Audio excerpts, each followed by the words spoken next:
an adventuring party is sitting in a tavern, feasting on some delicious food and drinks. Amongst them, a boy sighs in disappointment, expressing that the worst thing about entering a dungeon is not being able to eat such great food for a while. Right then, a man comes calling for him, referring to the boy as Kabru. Sitting beside the adventurer party, the man remarks that he has heard about how well Kabru is doing recently. The latter gets flustered, replying that they still have a long way to go. Reminiscing about Kabru and his party being rookies not too long ago, the man compliments him for having an air of confidence.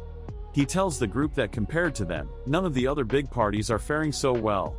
Kabru then questions the reason behind this as the man reveals that trouble over money matters is a big cause of this.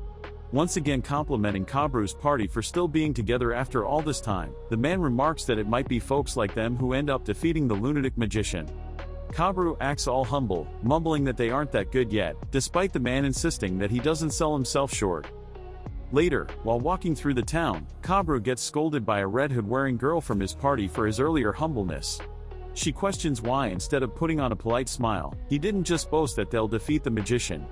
The girl continues a bit further, adding that Kabru should also have told the poor guy that they won't become adventurers like him who live from hand to mouth. Seeing such passion from Rin, Kabru smiles, announcing that will show everyone what they are made of with their actions rather than words. As such, they will venture into the dungeon a little deeper this time around. With this, the adventurer party starts making careful preparations for their journey, including a week's worth of food for 6 people, and water for 2 days. As the group gathers, the little girl named Mikbel notes that food is a trickier issue than monsters when venturing into the lower levels, given that just a week's worth is so heavy. She wonders how people manage when they go underground for a month. Suddenly, Kabru lets out an idiotic smirk and tries to scare Mikbel by telling her that those people eat other adventurers they meet in the dungeon. Rin shuts him down by saying that it would be way easier to hunt monsters than to try and attack humans.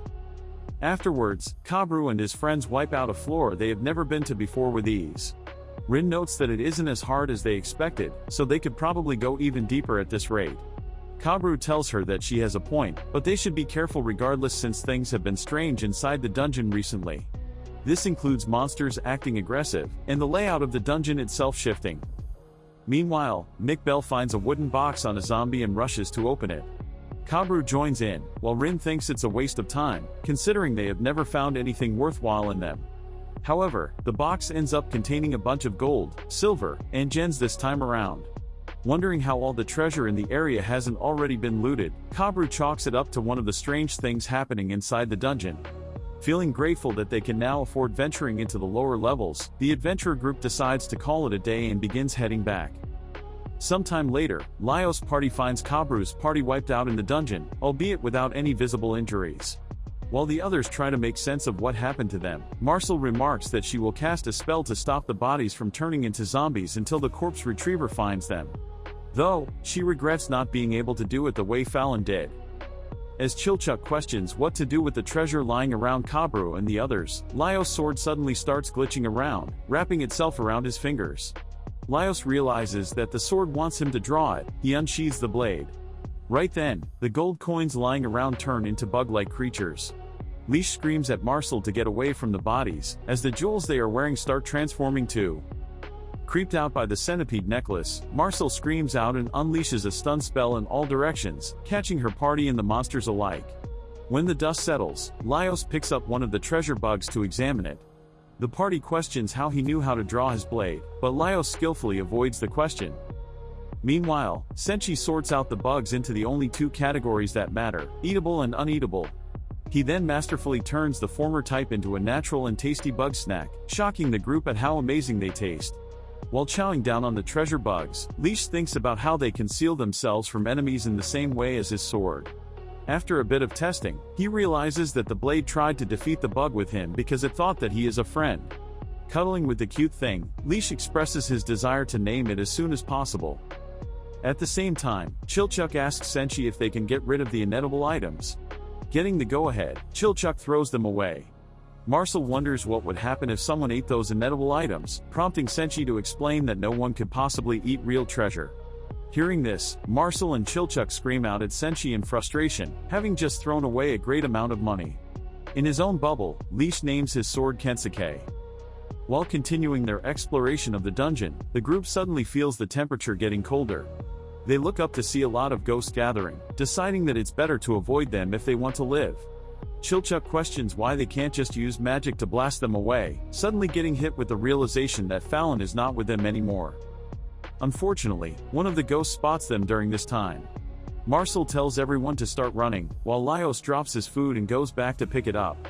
However, this causes the ghost to attack him. It tries to possess Laios, but Marcel uses her magic to defeat it. The loud sound attracts other ghosts, prompting the group to run before they are overwhelmed. Running off, everyone remembers how easily Fallon, Laios' sister, would have defeated the ghosts with her advanced magic. A while back, Fallon casts a protection spell on Leash and the others. Getting questioned about why she doesn't just blow up the ghosts, she reveals that she doesn't want to cause them unnecessary suffering. Right then, a ghost possessing a missing adventurer's corpse shows up there. As Leash prepares to neutralize him, Fallon announces that there's no need to harm him and hugs the corpse, exorcising the ghost without any violence. Now, while noting how amazing Fallon was, Marcel remarks that she will have to deal with the ghosts with her explosive magic if they catch up to them. Chilchuck starts bickering with her, while Senshi tells the group that escaping from the ghosts will be challenging. The latter decides to create a charm for protection from scratch, including the holy water needed for it. He gathers a bunch of objects and ingredients like fire, insects, salt, sugar, alcohol, and dried monster guts to brew a special fusion holy water. Right then, the ghosts start to possess the party and Senshi tightly seals the jar of holy water and ties it with a string. Losing consciousness, Leash regrets that Fallon shielded him, wishing that he were the one to get devoured by the dragon back then instead of her so they wouldn't be in this mess right now. He reaches out to Fallon's hand, begging for forgiveness. Suddenly, the jar of holy water comes crashing into Fallon's face. Coming to, the group sees Senshi using the jar of holy water as a weapon to defeat the ghosts effortlessly. Leash remarks that they might have been possessed by Fallon all along, not in the literal sense but rather by running away from the fact that she isn't here anymore to take care of things. Saying this, Leash takes the jar from Senshi and defeats the remaining ghosts. Everyone gathers around, noticing that the jar is getting covered in frost. Senshi opens the lid and tastes it, realizing that the holy water has turned into ice cream. He then prepares a bowl of this exorcism sorbet for everyone, something that they all enjoy despite initial doubts. Laios jokingly comments that if Fallon were with them here, they wouldn't have had the opportunity to enjoy such tasty food. Marcel and Chilchuck misunderstand his joke and start scolding him for being a bad brother, while Senshi tells him that some things are better left unsaid. Feeling awkward, Laios wishes that Fallon were here to rescue him from this uncomfortable situation.